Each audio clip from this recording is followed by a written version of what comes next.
गोपीचंद पडळकर आणि जितेंद्र आव्हाड यांच्यातला वाद चांगलाच विकोपाला पोहोचलाय। जितेंद्र आव्हाड यांनी दिलेल्या मंगळसूत्र चोर या घोषणेनंतर या वादाची ठिणगी पडली।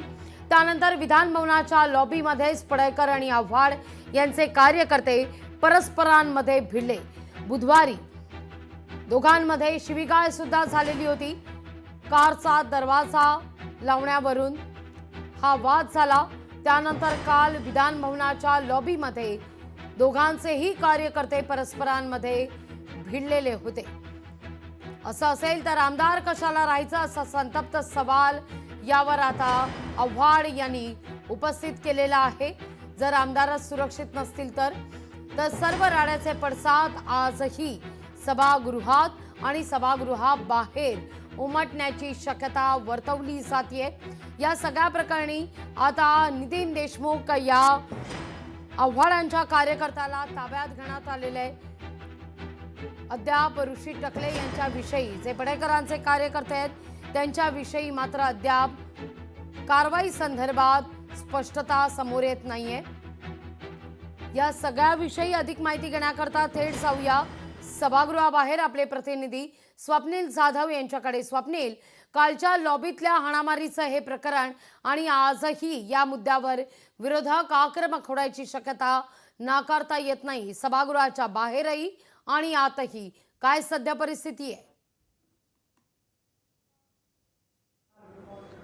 लागवी निश्चितच सभागृहाच्या बाहेरही आणि आतही एकूण विधान भवन परिसर असेल, महाराष्ट्रामध्ये असेल, या प्रकरणाचे पडसाद उमटण्याची शक्यता आहे। कारण जितेंद्र आव्हाड यांच्या कार्यकर्त्याला मारहाण झाली आणि यानंतर जितेंद्र आव्हाड यांच्या कार्यकर्त्यावरती फौजदारी गुन्हा सुद्धा दाखल करण्यात आलेला आहे। मात्र पडळकर यांच्या कार्यकर्त्यांवरती गुन्हा दाखल करण्यात आला नाही अशा प्रकारची माहिती समोर येते। त्यामुळे रात्री उशिरा हा नितीन देशमुख यांच्यावरती गुन्हा दाखल झालेला आहे आणि यानंतर आता जितेंद्र आव्हाड नक्की काय भूमिका घेणार हे पाहणं महत्त्वाचं आहे। कारण त्यावेळेला त्या ठिकाणी जितेंद्र आव्हाड सुद्धा उपस्थित होते। मात्र मध्यरात्री नंतर जितेंद्र आव्हाड हे आपल्या निवासस्थानी परतले। मात्र आता पुन्हा सकाळपासून ही प्रक्रिया पूर्ण होईल आणि आज विधानसभेमध्ये सुद्धा अध्यक्षांकडून या कारवाई संदर्भातील निवेदन आहे ते देण्यात येऊ शकतं। त्यामुळे विधानसभेमध्ये नक्की अहवाल जो या सचिवालयाकडून असेल किंवा विधान भवनातील सुरक्षा टीमकडून असेल, जो अहवाल विधानसभा अध्यक्षांना गेलेला आहे त्या अध्यक्षांचा अहवाल नक्की हा काय अहवाल आहे आणि या अहवालामध्ये काय बाबी नमूद करण्यात आलेल्या आहेत हे पाहणं महत्त्वाचं असेल। विशेष पासधारक होते, या पासधारकांना कोणी नक्की आतमध्ये घेतलं, त्यामुळे याचे पडसाद हे पासवरती सुद्धा पडलेले आहेत आणि आजच्या दिवसभराच्या कामकाजावर सुद्धा पडलेले आहेत। कारण विधान भवनामध्ये सुरक्षा यंत्रणा अगदी अलर्ट मोडवरती आहे आणि विधान भवनामध्ये जे शासकीय पास आहेत त्यांनाच आतमध्ये सोडलं जाते। व्हाईट पास असतात त्यांना सुद्धा माध्यम प्रतिनिधींना आतमध्ये सोडलं जाते। मात्र येलो पास असेल किंवा ग्रीन पास असेल, एक दिवसीय पासधारक ज्यांना येलो पास दिला जातो, व्हिजिटर असतात, त्यांना सुद्धा आता आज प्रवेश बंदी असणार आहे। खरं तर विधान भवनामध्ये कामकाजादरम्यान अनेक मंत्री आमदार या ठिकाणी असतात, त्यामुळे सामान्य नागरिक जे आहेत ते आपल्या कामांसाठी विधान भवनामध्ये येण्यासाठी मोठी गर्दी करत असतात। मात्र आता पास बंद केल्यामुळे विधान भवनाच्या बाहेर गर्दी वाढण्याची शक्यता आहे आणि एकूणच जे विशेष पास आहेत त्यांनाच आतमध्ये सोडण्यात येईल आणि जर कुणाचं शासकीय अधिकाऱ्यांना जर आतमध्ये यायचं असेल तर त्यांना नक्की त्या विभागाचं आणि त्या मंत्र्यांचं पत्र दाखवूनच या विधान भवनामध्ये प्रवेश देण्यात येणार आहे। त्यामुळे आजच्या दिवसभरामध्ये या कामकाजावरती सुद्धा याचा परिणाम होणार आहे आणि या प्रकरणाचे पडसाद सुद्धा आपल्याला विधानसभेमध्ये दोन्ही सभागृहांमध्ये प्लस या ठिकाणी विरोधक जे आंदोलन करतील या विधान भवनाच्या पायऱ्यांवर, माझ्या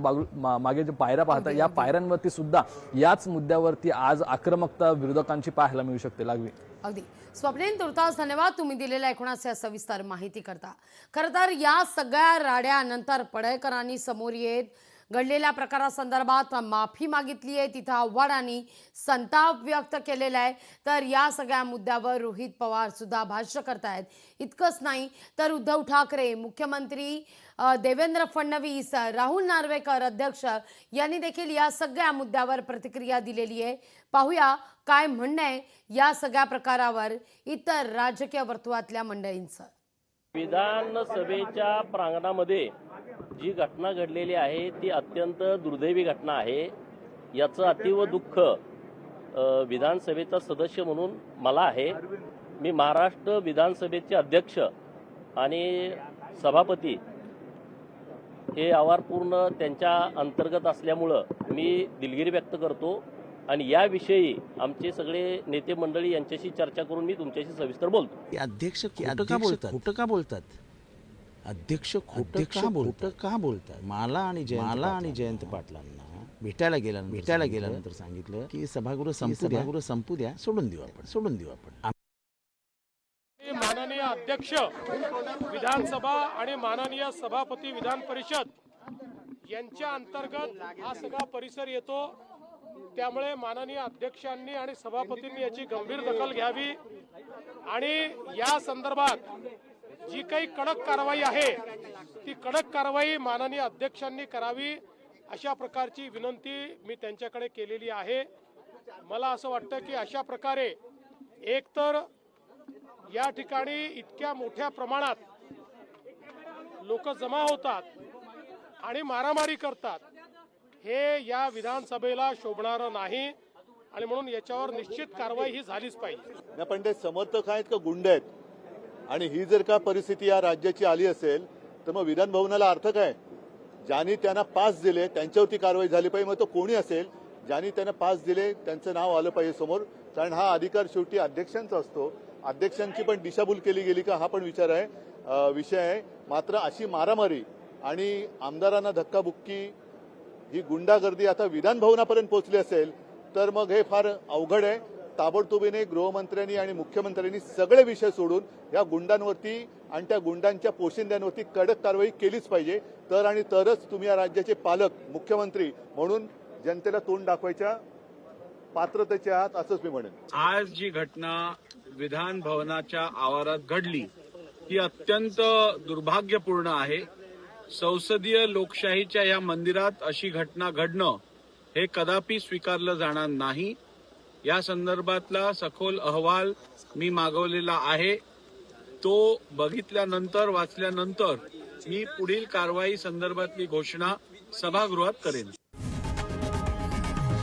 लोकशाही मराठी ऐका, पहा, जागरूक रहा.